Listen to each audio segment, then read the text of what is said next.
হরে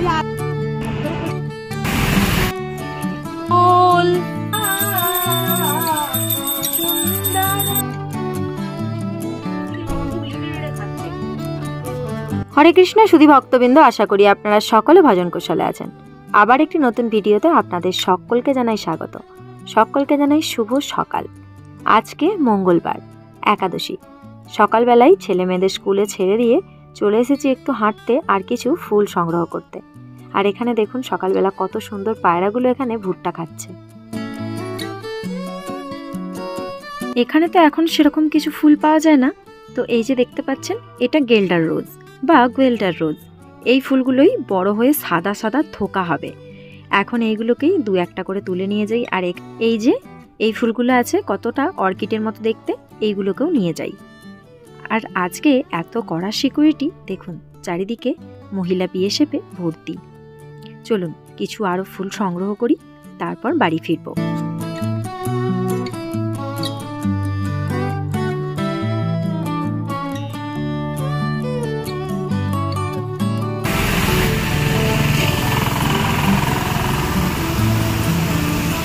কয়েকদিন আগে যে গাছটা দেখিয়েছিলাম সাদা ফুলে ভর্তি হয়ে আছে, কতটা চেরি ব্লজমের মতো দেখতে। এই দেখুন কত সুন্দর ফল হয়েছে। এগুলো মনে হচ্ছে যতটা সম্ভব আলু বুকরা। এই যে এখন চলে এসেছি একটু বাজার করতে, কিছু কেনাকাটা বাকি ছিল, মানে সবজি ফল আরে। আর এই যে দেখুন এই মূলোগুলো কত সুন্দর দেখতে, লাল লাল। তবে আজকে একাদশী, আজকে আর নেব না।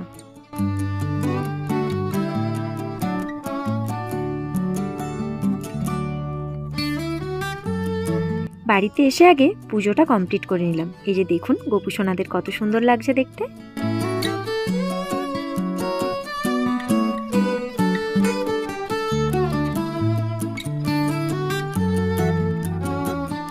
যতই ভাবি একাদশীর দিন বেশি কিছু বানাবো না, একটা একটা করে ঠিক অনেকটা বানানো হয়ে যায়।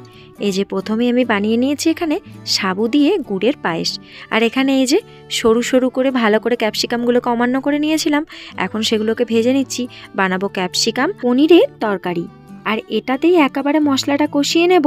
তারপরে ওই মশলা দিয়ে বানাবো কুমড়ো, আলু আর বাঁধাকপি দিয়ে একটা তরকারি আর নদরুর তরকারি। প্রতিবারে একই রকম তরকারি করি, এইবারে এই যে কুমড়োর তরকারিটা এক্সট্রা করেছি। তবে একদম অল্প অল্প পরিমাণ সব কিছু বানিয়েছি, যাতে প্রসাদ একটুকুনা নষ্ট হয়। এখানে মিষ্টি সাবুর পোলাওটাও হয়ে গেছে। আর এখানে এই যে আমি পকোড়া বানাবো বলে সেখানে সবজি আর একটু আলু আর সিঙ্গারার আটা, মানে পানি ফলের আটা দিয়ে মাখিয়ে রেখেছি। অন্য আর একটা বড় বাটিতে একটু পানি ফলের আটা আর একটু আলু সেদ্ধ আর সঙ্গে একটু জিরে গুঁড়ো আর একটু গোলমরিচের গুঁড়ো, এগুলো সবই ঘরে তৈরি করা গুঁড়ো মশলা, সেগুলোকে মাখিয়ে রেখেছিলাম। তার মধ্যে ডুবিয়ে ডুবিয়ে এবারে ক্যাপসিকাম অমান্য করে রেখেছিলাম আর নদরু অমান্য করে রেখেছিলাম, সেগুলোকে ডুবিয়ে ডুবিয়ে ভেজে নিচ্ছি পকোড়ার শেপে। এটা আমি প্রতিবারেই করি, এইবারে একদম কম করে বানাচ্ছি যাতে কোনো প্রসাদ বেশি না হয়ে যায়। কারণ এইবারে তো অনেক কমজন, যদি কেউ আসে তাদেরকে একটু প্রসাদ দেবো, আর যদি না আসে তো সেটা নষ্ট হয়ে যাবে। সেই জন্যই একদম কম কম বানাচ্ছি। এক ব্যাচ ভাজা হয়ে গেছে, আবার এক ব্যাচ এখানে ভাজতে দিয়েছি। এই পকোড়াটা হয়ে গেলে পরেই আজকে সমস্ত ভোগ রন্ধন হয়ে যাবে। তারপর ভগবানকে ভোগ নিবেদন করে ভোগ আরতিটা কমপ্লিট করে নেব। ভোগ নিবেদন করে ভোগের থালিটা নামিয়ে নিয়েছি। সকলেই এবার ভোগের থালিটা দর্শন করে নিন, যাতে আপনাদের সকলেরও দুর্ভোগ কেটে যায়। আজকের ভোগের থালিতে কি কি আছে সেটা তো আপনারা দেখতেই পাচ্ছেন। সঙ্গে এই যে বাচ্চাদের পছন্দের মাখানা আর বাদামটাও ভেজে রেখেছি। চলুন এখন ভোগ আরতিটা করে নিই।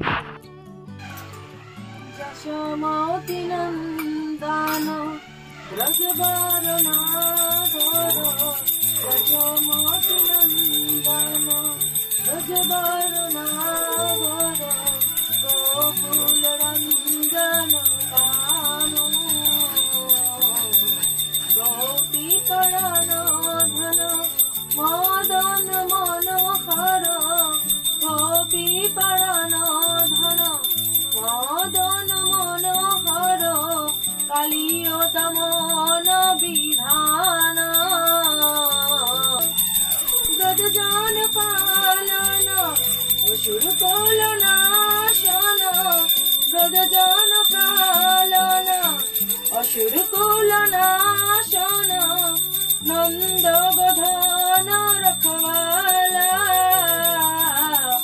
नंद गधन रखवाला, गोविंद मा নবনীত তাস্কর গোবিন্দ মাধব নবনীত তাস্কর সুন্দর নন্দ গোপালা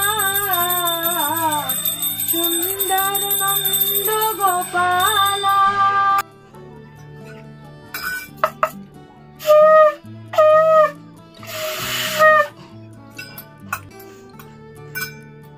নমস্তে নরসিংহায় নমস্তে নরসিংহায় কল্লা দোলা দোদাইনে কল্লা দোলা দোদাইনে হিরণ্যকশি পূর্বক্ষঃ হিরণ্যকশি পূর্বক্ষঃ।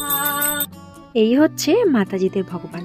আর আজকে ভগবানের দর্শন করে নিন। দেখুন কত সুন্দর করে মাতাজি সাজিয়ে রেখেছেন ভগবানকে।